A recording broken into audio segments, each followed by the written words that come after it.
but I have to ask just a couple of nerdy technical questions.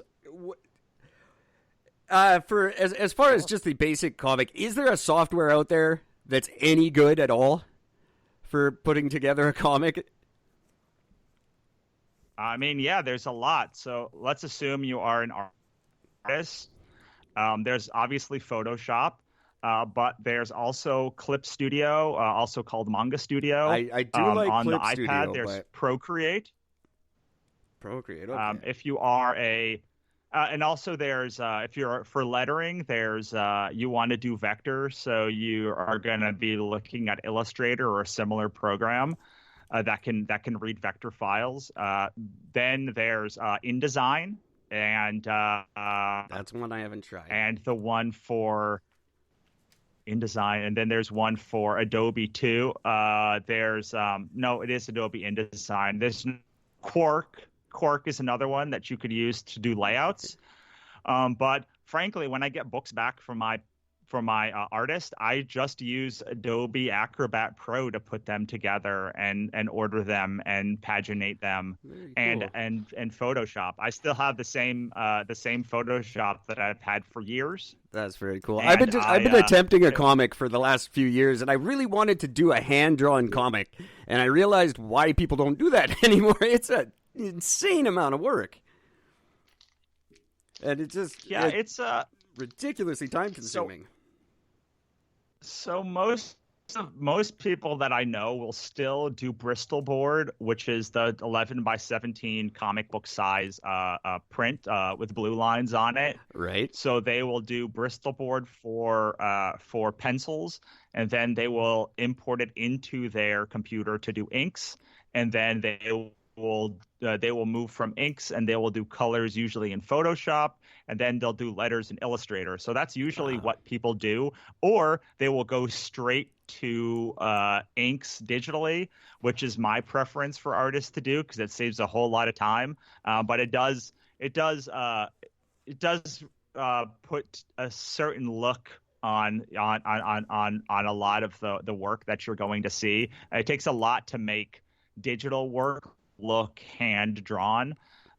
So a lot of the more cartoony books, like the books that I make, are quite a bit easier to do digitally than a lot of like the Marvel or DC stuff. So a lot of the Marvel or DC stuff is still done on Bristol board and then brought into a computer for inking. But that's not to say it's across the board, because I do know a lot of DC and Marvel people that are doing everything digitally, and I know a lot of independent or like artists who are still doing Bristol board. I think it really depends on how you were brought up. Yeah, certainly, and a comfort factor too.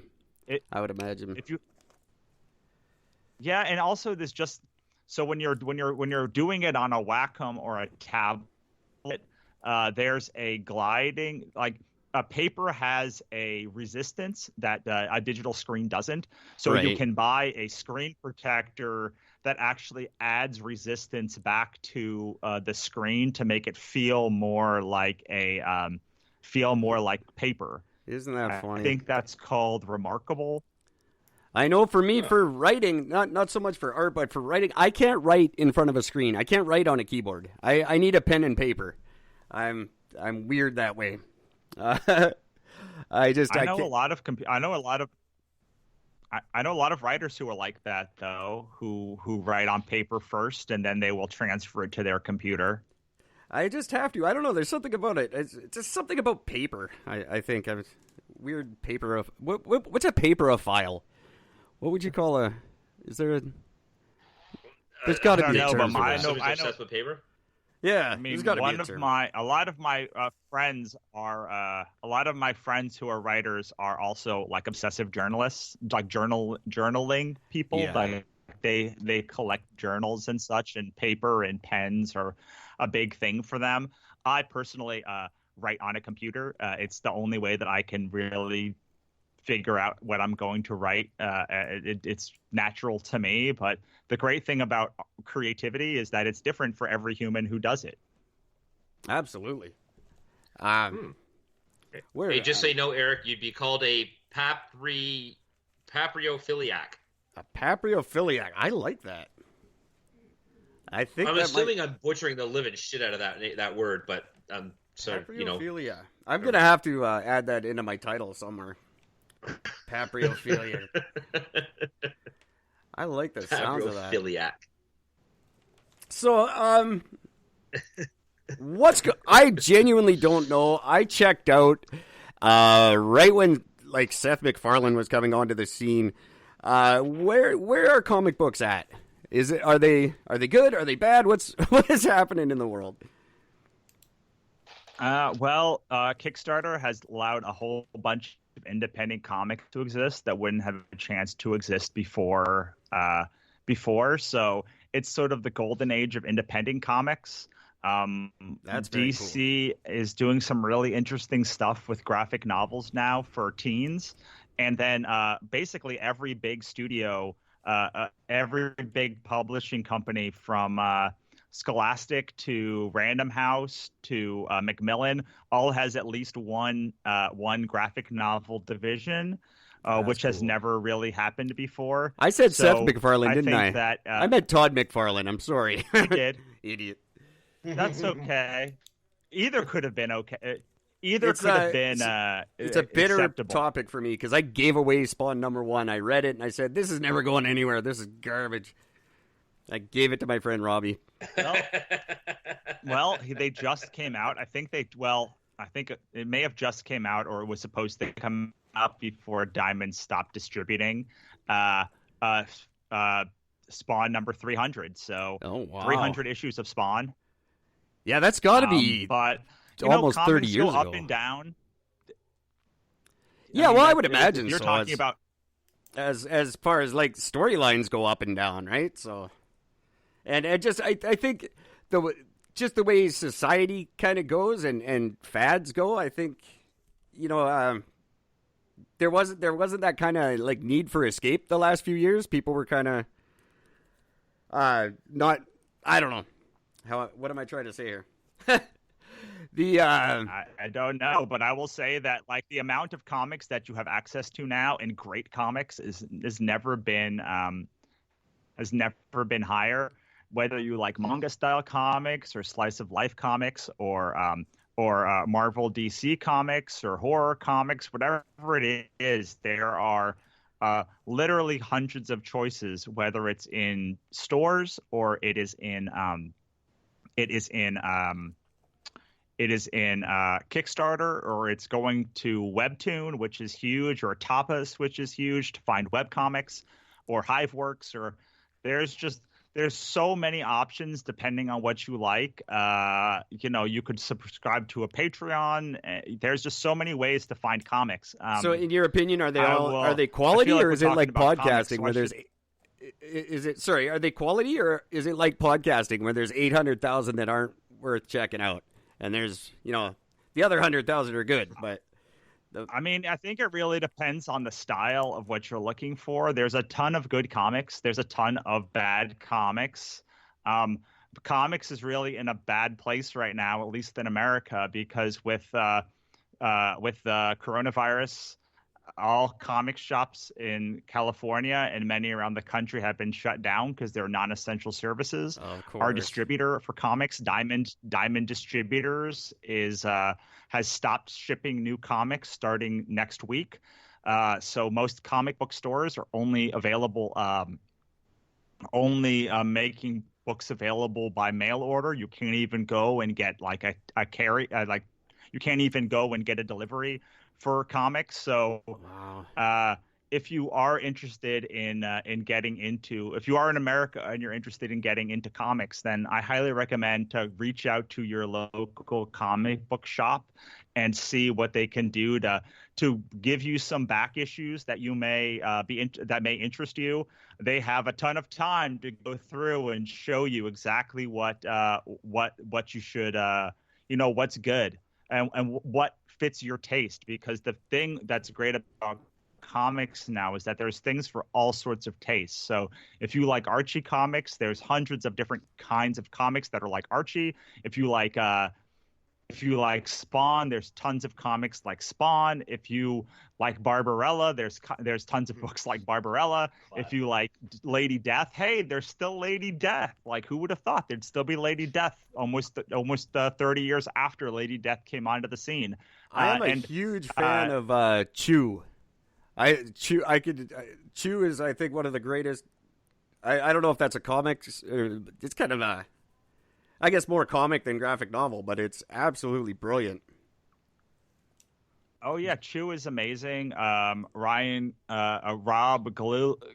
Galuri and John Layman are amazing, and that book is one of my favorites as well.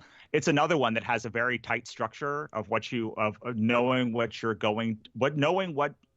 the mission is, but they take all sorts of twists and turns. That's a great one to start out with. I really love that one as well. Is it a viable career option now, do you think, for young kids, for people coming up? Is there still a chance to make a living at it? I don't know. I mean, I've made a living at it for 5 years, so I guess. I mean, I'm not that smart or that talented, and I somehow figured it out. It's a very high bar to entry because you have to make something that's as good as something Marvel or DC is going to put out, which means your cost for a trade is going to be at least $8,000 to $10,000. So it's a lot. It's a lot of money, and it means it's really hard now because since most shows are getting canceled around the country, and that's a huge way that we creators make money. It's really difficult, but I do not draw, and I do publish. But I mean, there are ways. It is not going to be like I always say. If I were to sell anything else, I'd be able to sit in Bali because I would be making so much money that I'd be making it hand over fist. But in comics and books, 100% effort is not going to yield what 100% effort would do if you were selling a $500 product or something like that. Right. So I definitely think that it's possible, especially if you're an artist. But like anything else, it's going to take years. It's going to take years of building a name and being out there and like consistency, and you can't just expect to come on the scene and with one book you're going to like hit it big. Yeah, I was going to ask because you mentioned I read on your site that you don't publish a lot. You don't publish the most books per year, and you don't necessarily publish the cheapest books every year. There's no polite way to ask this. Are you just very discerning, or are you kind of a snob? Is there, you know what I mean, in the nicest possible way? Both. I publish people that I like, and I had a couple of bad experiences back when I was publishing a lot more, and I just stopped publishing. But I'm in a very privileged position where I don't have to publish a lot. I don't have to publish anything except what I want. I don't have an office. All of my stock is kept in my garage, and I travel to shows, and that's my biggest expense besides art. So I don't, and I'm very blessed to have good fans, which means that I make somewhere between $25,000 and $30,000 every time I release a comic book, which pays for the book and the stock, and every time I release like a novel, it does pretty okay as well. So I'm not raking in money, but I'm able to make a six-figure salary or six figures in revenue, and then be able to be very choosy. And I frankly am nepotistic I'm very nepotistic. Like, I want to work with people I want to work with. Like, this job is way too hard to work with people just because I think they're going to be a hit. They have to be someone that I really, really, really, really, really believe in. And those projects don't come along very often. And I'm very privileged to be able to produce my own stuff. Like, I produce most of the books that we release are my own, except for the anthologies. And then I can release these anthologies that are full of really cool artists, and I can test them out and see who whose work really resonates with people, who they respond to, who I respond to, who I want to work with more, and then start developing things with them. I've got